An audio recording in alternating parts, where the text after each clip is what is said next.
Saturday, two undefeated powerhouses collide as number 3 and number 2 Buckeyes, or the number 3 Ducks and the number 2 Buckeyes collide in one of the most anticipated matchups of the season. Before the season started, some people were saying this was the game of the season, one of the biggest games of the season. The Buckeyes are favored by 3.5 or 2.5, depending on what you look at, and they've been explosive on offense, averaging 46 points per game, led by QB Will Howard, who has a strong running game with him. Ohio State has won 10 of its last 11 road games. Meanwhile, Oregon is riding an 11 home game winning streak, boasting a stout defense and a balanced offense led by QB Dylan Gabriel. With playoff implications on the line, this will be a thrilling clash at 7:30 Eastern time at Autzen Stadium. Zach, what's your thoughts on the game? I think now that we're seeing Oregon kind of round into form, I really do see a game that I think is fairly even. And I think the edges in this game, like, I think are slim, right? So I think there's maybe a slight matchup advantage for the defensive ends for Oregon against particularly Josh Fryer. Although Fryer's played better than I had expected him to.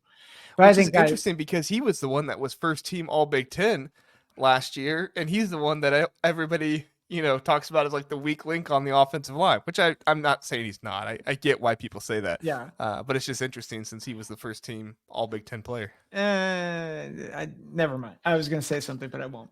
But I do think that's the matchup that you have to be concerned about is, you have Jordan Birch, Mateo Uyunglele, who's coming off the edge there. But Derek Harmon in the middle, he's been fantastic. Yeah, and so I think the particularly the edges I'm concerned about for Oregon or for Ohio State. Whereas I think on the flip side, the interior of the line is a concern for me for Oregon having to face Tyleik Williams and Ty Hamilton. I think Tyleik could be a game wrecker in this game. Oh, yeah. And I think the worst thing for Oregon would be if Tyleik does have one of those games, I think against Notre Dame in 2022, he was just unstoppable. Yeah. No, that was Mike Hall. I'm sorry. Tyleik, I forget which game it was, but Tyleik just ran roughshod against somebody, and we're like, oh gosh, this guy's a monster. Notre Dame 2023? It might have been 2023 that he did that. Yeah, because that left guard from Notre Dame was awful. I remember that game where he was just having a hard time against Tyleik. Anyway, go ahead. Yeah, but I think if he can kind of disrupt the running game and Jordan James, I think that could be a real pathway for Ohio State to win. I think the other question I have is how much does a two-dimensional offense impact Ohio State? Because we have not seen that all year, right? The best offense that they faced, I think you can, I don't want to say the best offense they faced, but the best offensive personnel grouping that they faced is probably the offensive line and running back for Iowa. Yeah. And they did not have the support of a good passing game. So they could kind of just pin their ears back and do whatever they wanted, or they could sit back and wait for Caleb Johnson. Oregon has had a little bit more of that. Still, they have still not really faced a two-dimensional attack. But I might argue that they've had more elements of it. I think they had to be concerned about Michigan State with Aiden Childs running and throwing. Yeah. Again, he was going to throw the ball to them, but there was at least the threat of run and throw. I think same thing with Oregon State a little bit. And Boise, while the quarterback wasn't great, that running attack is elite. So both right. Offenses and both defenses are facing challenges that they haven't faced. So I think it makes it an interesting matchup because which matchup is actually going to dictate the victory. And I think the real answer is any of them could. Yeah.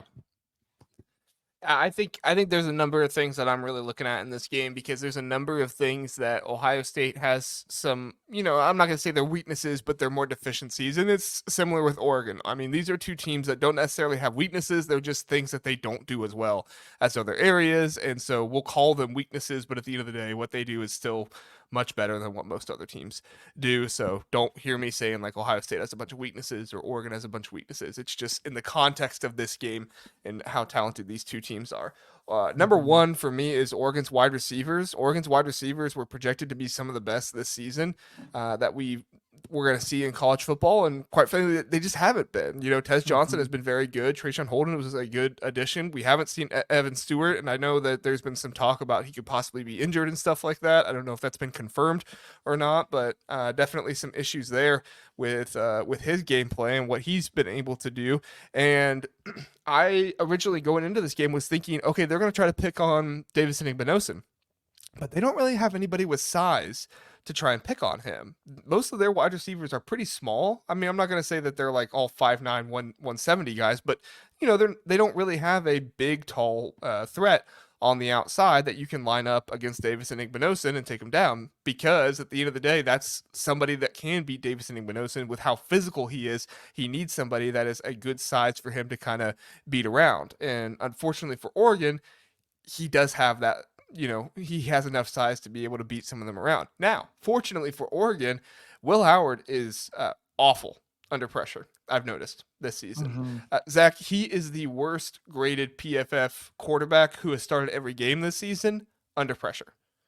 The worst graded, not in the Big Ten, in the country. He's Wow. the worst graded PFF grade under pressure in the entire country. Now, the flip side of that, he is the least pressured starting quarterback of anybody in the entire country. I should say of anybody who started the entire season. I think Braden Locke might be pressured less, but he's only started what 2 or 3 games.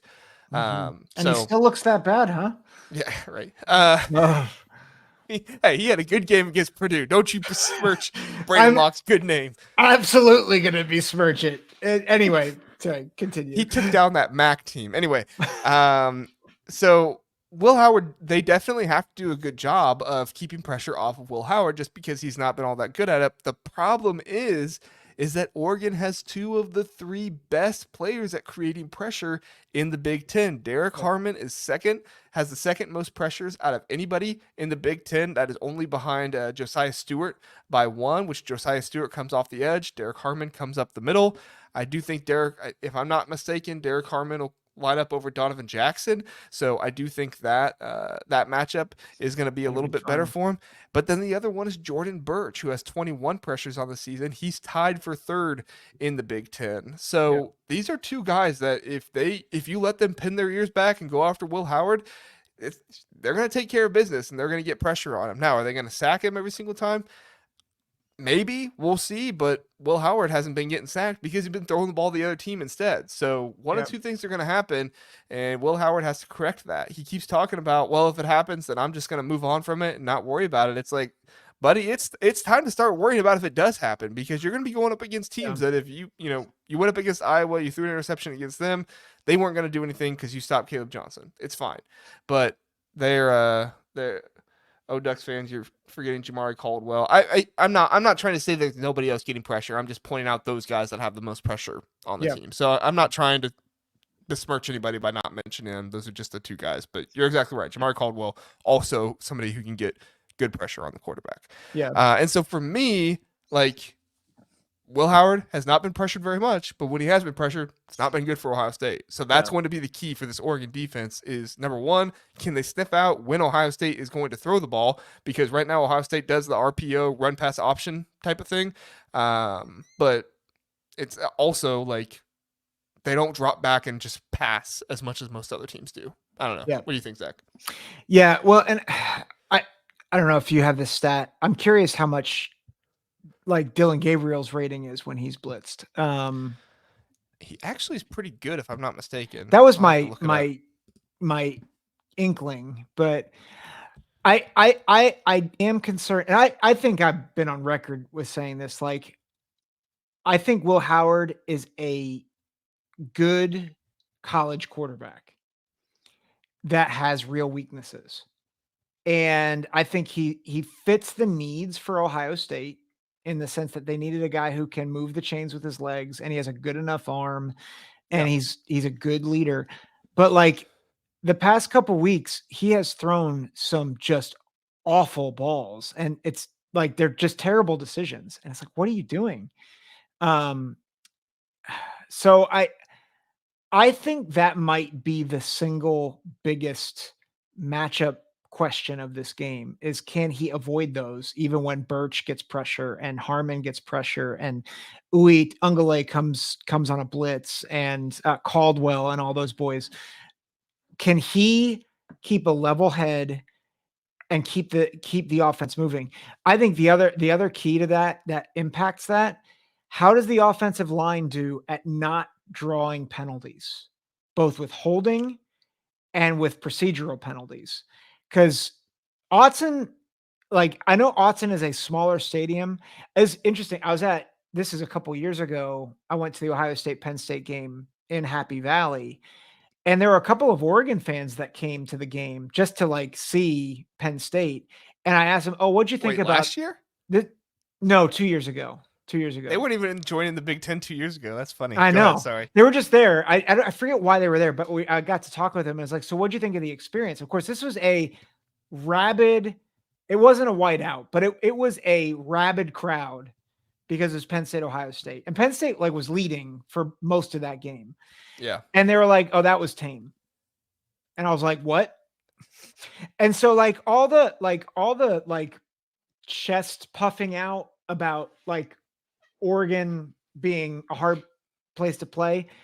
I'm sure that there was a little bit of, a little bit of exaggeration, but the reality is if you think that this is going to be a tame environment, like you're wrong. It's going Yeah. to be like people have talked about how deafening the experience is in Autzen.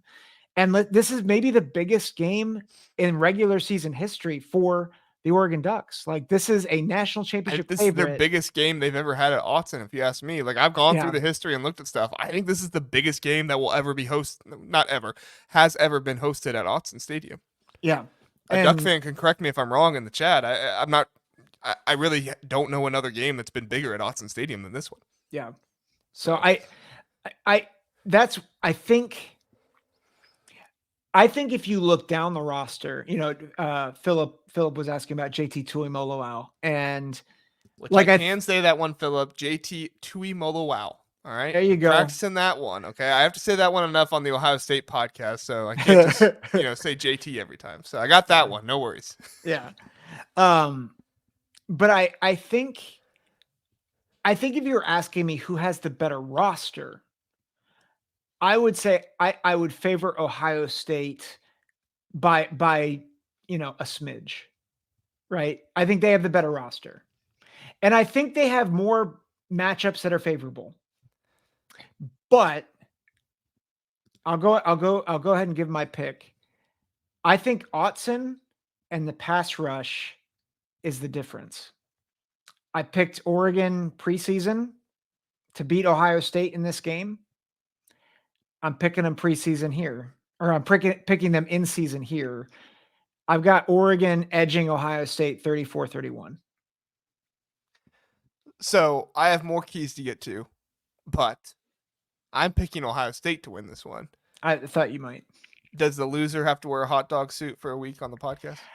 How's this? If I lose, if Ohio State wins, I will buy. Let's see. I will buy an Oregon home field shirt. With my And link? Yeah, with your link. And if Oregon wins, you've got to buy an Oregon home field shirt. So one of us is getting an Oregon shirt. Yes. That's okay. I have an Oregon. Oh, I don't think you can see it right now. Hold on.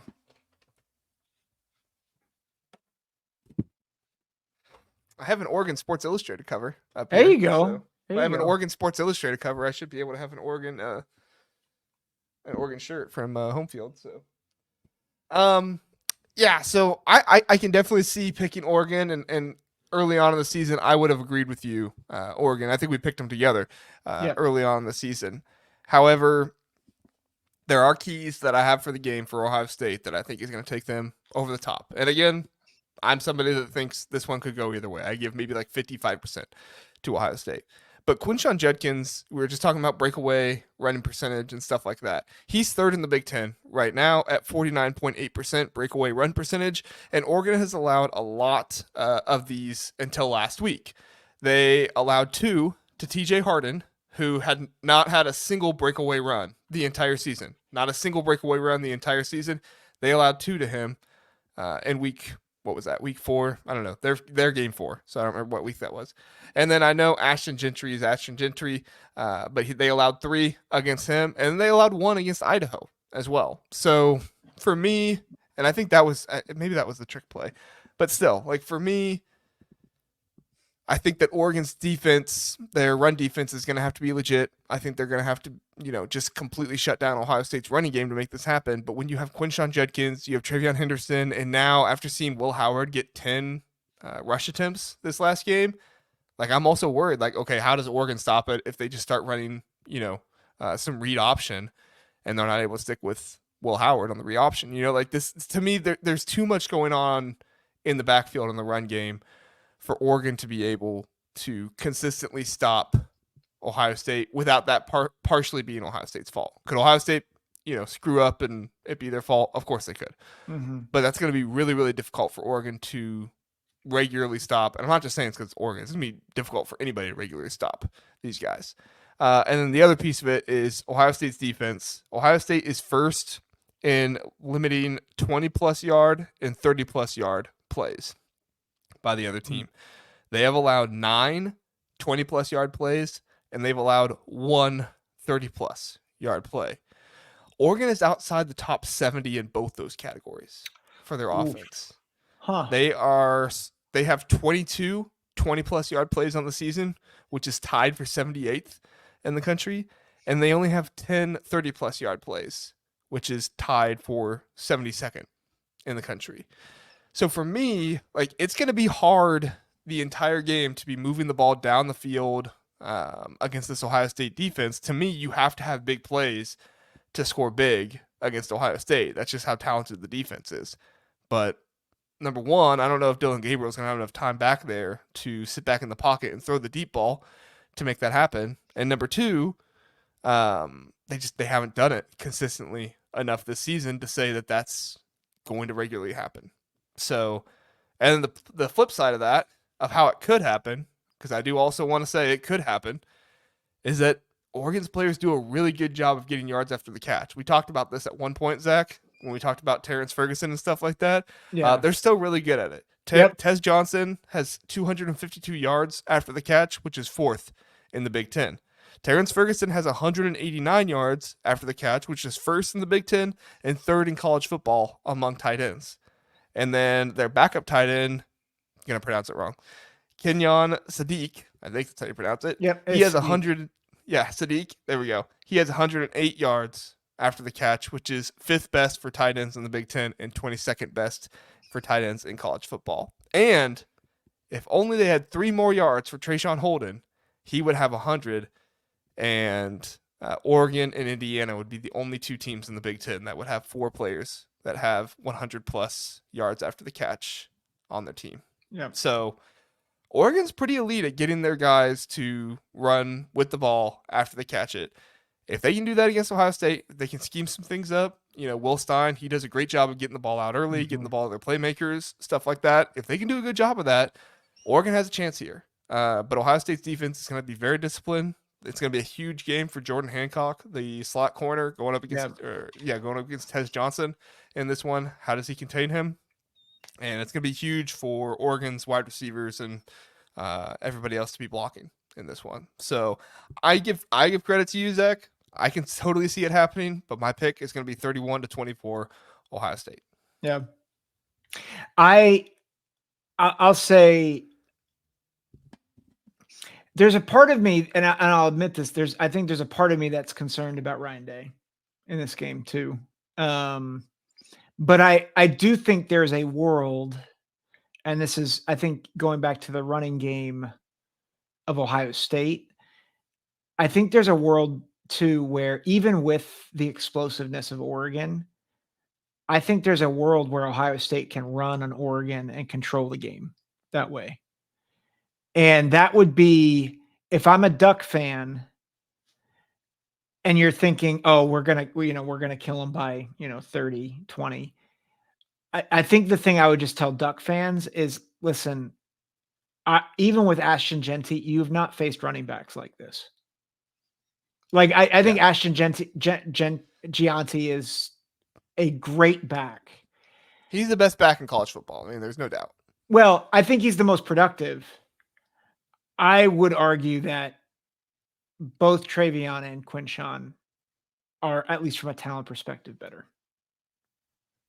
Yeah, I mean, And that's possible. Yeah. yeah, I mean, We and just I haven't think seen it because they're sharing the backfield right now. right. Like, I think if you gave Quinshawn 30 carries in this game, he might run for over 200. And that's not just trying to disrespect Oregon's defense. Like, I just think if they're not prepared for that, I think there's a world where, like, they don't need to throw, but they're gonna throw because you've got the best receiving core in college football.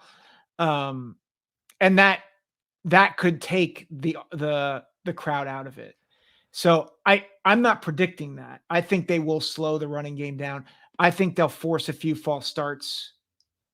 I think that's my biggest, like, honestly, the biggest concern that I have is, can the offensive line be disciplined both against the pass rush and with the noise? And that's where I just don't trust the line. And because of that, I don't trust Will Howard in first and long, like first and 15, second and long, third and long. I just think that's where the game breaks down. But I think, to your credit, JR, if Ohio State stays on schedule, I think they can win and I do think there's a pathway for Ohio State to win going away. I'm not picking that, and I certainly wouldn't bet it. But I think there is a world, and I say this, the talent on this Ohio State team is better than I've seen even since 2019. I thought 2019 was the most talented roster I'd ever seen for Ohio State. They're more talented this year. And on a neutral field, I would take them against anybody, including Texas right now. You would take Ohio State on a neutral field over anybody but Texas? No, I'd take them even against Texas. Oh, even against, okay. Yeah. I was gonna say I'd take them over Texas. Yeah, I'd take them over everybody on a neutral field. Yeah. Well, Texas is in the SEC, so they're overrated. That's fair. Yeah. Yeah, and they beat They're gonna lose to Vandy here soon. Yeah. Goodness. Yeah, no, I think you make a lot of good points. I think it's a very interesting game. I think anybody that's saying it's for sure a 2-touchdown win, I don't see where you're coming from. I think you're kind of being disrespectful to Oregon. Can they win by 2 touchdowns? Sure, anybody can win by, just about any number of scores. But is it possible? Like, is it possible? Sure. Am I gonna pick it? No, because that's not what I see happening in the game, and that's honestly not what anybody should see on paper or anything out there. Yeah. So, but at the same time, if you're somebody who's saying, Chip Kelly has lost to Oregon every single time they've played, and he's 0-3 versus Oregon, I'm like, okay, don't talk to me about football anymore if that's your reasoning on why Ohio State's gonna lose. Like, that's not right. It doesn't equate to it. So yeah, but anyway, I think we had some good reasons there and some good discussion. Brian is here, and Brian says he thinks that Day and Chip have not fully opened the playbook yet, and they will for this game. Yeah. Who's better to prepare the Ohio State University for a game in Autzen other than Chip and Coach Locke? Can I just speak on that for a minute? Sure. Because I think, and I'm not trying to poo-poo that, but I've heard from both sides that they're trying to be like, oh, they're being vanilla, just wait and see. I just want to, I feel like whenever people start saying, well, they're vanilla, so watch out, I'm like, but you've seen the deficiencies on film, and that matters a lot more than if you hold back a play or two, like, that could really matter. But in terms of like the whole playbook, I just think, I think you have to understand, like, teams are who they are. They shift some things around. And so the playbook opening or closing isn't necessarily going to win you a game. It might win you. It might get you an extra score, but in general, like you are who you are, and it's hard to mask who you are, even with playing lesser competition. Yeah, I always have a hard time with like the opening up the playbook stuff like that because I think, like I've heard some people say Oregon hasn't opened up the playbook yet. It's like, dude, you should have when you played Boise State because that Yep. was a close game. Yeah. So, but I mean, everybody always holds some stuff back, and you know what? Ohio State was only up 7-0 against Iowa in at halftime. So who's to argue that Chip Kelly didn't come out and say we're going to open up the playbook and because we need to score some more points on Iowa. I don't know. For me, it's one of those things. I never really like to use it as like a reason why somebody's going to win just because I don't know. Like, Yeah. I'm not saying anybody that does use it is wrong. Yeah. I don't particularly use it because I don't know. It's similar to the reason why I don't ever really blame refs for a loss because like I can have my opinion that was the wrong call, but at the end of the day, like, does my opinion really matter? No, Nope. because Nope. it's not going to do anything. Yeah. So, does my knowledge on the playbook of Ohio State really matter? No, because I have no idea what it is. So, like I said, Yeah. that's just me for me personally, though. I'm not Yeah. saying you're wrong, Brian. I'm just saying that's for me personally. Yeah. Can I ask one before we end here? Can I ask a very important question on this game? Yes. Will the Duck and Brutus hug it out, or will they fight? I think if it's a close fought game and both teams are respectful, then yes.